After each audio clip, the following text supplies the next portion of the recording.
Julianne, here we go again. How are you? How are you feeling? Yeah, good now, feeling good. Looking forward to this week. Looking forward to getting training today and just getting into the swing of things. You had an unbelievable window the last time. I mean, it was dream stuff, and it must have given you a real taste for a little bit more. I mean, how can you reflect on that now a little bit further down the tracks and looking back on those games against England and then of course France? Yeah, it was an absolutely incredible couple of weeks. I enjoyed every single moment of it. Obviously, it was brilliant to get a goal against each of the world-class top countries.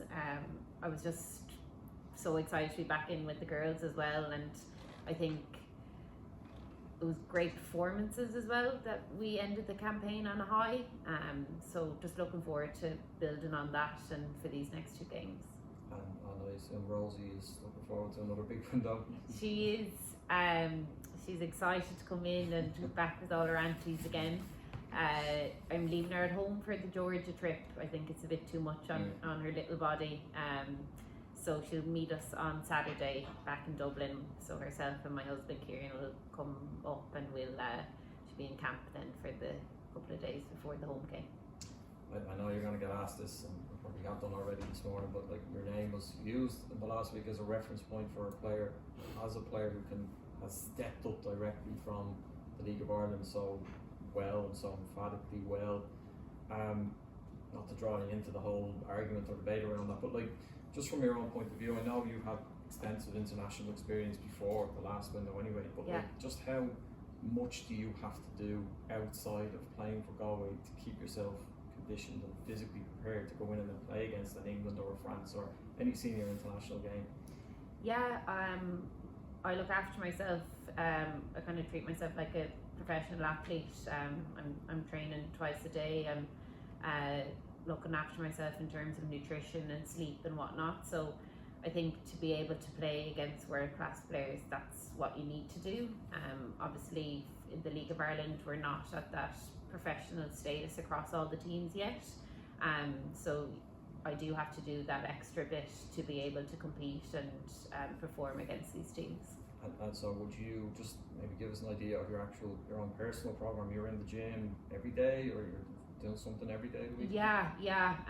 I actually do CrossFit in Mulcullen where I'm from, and that's, I think, has definitely stead me well for in terms of like physically and being strong and that extra edge. And then obviously I'm training with Galway United, then do my extra pieces, extra running. So it's all about the extras really, to be honest, because we don't have that professional environment yet. Is that really the difference then? It's not talent or ability, it's actually conditioning, the physical side of things in terms of players coming directly from the league into the Ireland squad? I think it's a bit of both, to be honest. Like you can be the fittest and strongest person, but if you're not technically good and talented and on the ball, like you need both.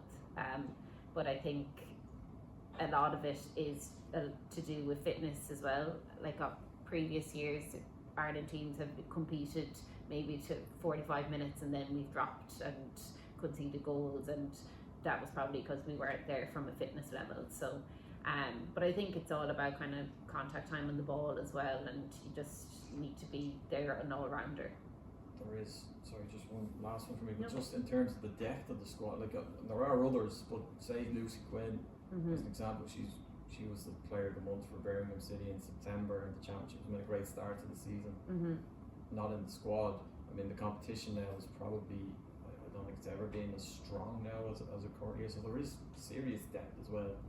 Yeah, and it's amazing, to be honest. Like, I think it's so great for an Ireland national team to have that pick of girls that are performing at a really high level and that are doing well. As you mentioned, I don't think that's been the case before, so I think it keeps everyone on their toes and you can't really rest on your laurels. You need to be performing week in, week out. So I'm sure it's a headache for Eileen and the staff to be picking their squad, but I think it's a credit to everyone in the team to be pushing themselves. Julianne, a lot of the players in this squad would players who are in the WSL or whatever, they're coming in at the start of their season, whereas yourself and Katie and the people in the League of Ireland are coming in at the end of the season. Like, do you have any reflections on the season with Galway and coming into the camp off the back of the League of Ireland season? It's a very different approach to what a lot of the other players will be coming in. Yeah, I think it was a really good league for the outside folks, and obviously us playing in it. It was a tight league, and I think it ran till the very end, which was obviously really good. From a Going United perspective, we're happy with the season. Obviously we didn't win the league, which is obviously something we all want to do, but I think in terms of the success, we retained the All-Ireland Cup, which was brilliant, a bit of silverware, and I believe it was the best we've done in the league in terms of position. So all in all, we were happy, and I think it's something to build on for next season as well. And coming into the last camp, it was like coming back in after a while and coming straight into England away and France and Cork. It's like a bit of a baptism of fire coming back into the camp. This is a very different camp. Like, how are you feeling approaching this one compared to coming into two heavyweights in the last camp? Yeah, look, I'm just looking forward to getting in and playing again. I just love playing for Ireland and being in this environment with the girls. Obviously, it's different opponents this time, and like, you never know with football, and I think with women's football in particular, it's come on so much in all countries over the last few years, so we can't like rest on what happened last time we played them. We just need to take it as 2 more games.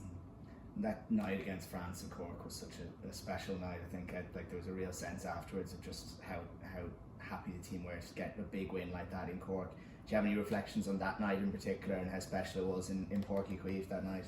Yeah, it was like an absolute dream. I think, first of all, the atmosphere and the fans were electric that day, and then obviously really good team performance, 3 goals, which was brilliant. Obviously Denise scoring in her home county was phenomenal, and yeah, just to end the campaign with a win against a world-class opponent was special.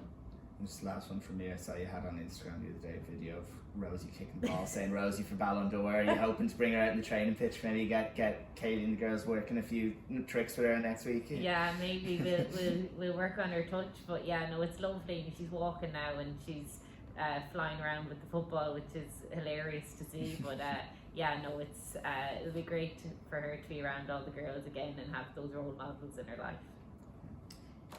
Is there a thing that like all of us are sitting back and kind of saying, oh, Georgia, it's fine, we're going to win these games, obviously, but like, you guys have to get out on the pitch, you actually have to do it. Like, does that kind of seep into the mentality anywhere, or are you guys super focused? I think super focused, to be honest. Like, as I mentioned, football's a funny game, and like every game is different, and you just never know what's going to happen. So you can't really be reflecting on the games that happened a couple of years ago. As I mentioned, women's football has really come on leaps and bounds. So for this week, we're just focusing on any other game we would, and just go in and just try and win both games. And you mentioned there with Galway, obviously winning the All-Ireland Cup and it being the best performance ever in terms of where you landed in the season. It feels like year on year things keep getting more and more competitive, whether it's, you know, Athlone winning for the first time ever or yourselves coming up. How are you looking back on that this season? And also, I know it's like literally just ended, but also looking to the future as well. Yeah, no, it's just great to be in a league that's really close and exciting, and it's not like such a massive gap between first and bottom. So I think like with Go United, we've such a young squad and there's so much talent there, and I think that's probably the case with a lot of the squads around Ireland. And I think if everyone can just keep building on the good work that was done this season, we'll continue to see it grow and grow. That does tend to be the thing, that if you have those good underage squads and they come through after a little bit, you know, you've seen it with, say, maybe not this year, but Peamount in previous years. You see it with Shells at the moment and everything that they've succeeded over just this weekend, never mind the Cup yesterday and stuff. How important is it to keep that going, that side of things, for not just the national team, but also just football in this country in general? So important. I think it all starts with grassroots, and I think it's so much bigger than what it was like years ago. When, like for example, I was up in Drome in Saltdem on Saturday. I was helping out with under 8s, and there was like so many girls playing. It was under 6s. Like it was just phenomenal to see like 30-40 girls under 6s playing. Like you'd never seen that previously. So I just think women's football is growing at such a fast rate, and we need to capitalise on it and push it, and eventually have the league like as a top league, and people not wanting to leave, and being able to kind of make a living off it hopefully someday. And not to retire you prematurely or anything, but is that something that you could see yourself going into in like a long time off after you've scored plenty of Ireland goals for us, but you know, like that coaching and that kind of keeping the grassroots going? For me, coaching and managing probably isn't something that I could see myself doing. I'm saying that now, I'll probably be a coach or a manager in a couple of years. I'll eat my own words, but for me at the moment, I can't see myself going there, but you never know.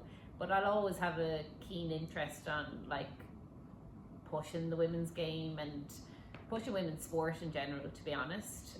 Obviously having a daughter, I don't mind what she does, but I just want to give her the opportunity to play as many different sports as she can, and that if she wanted to go down that professional route, that would be something that she is able to pursue. Thank you.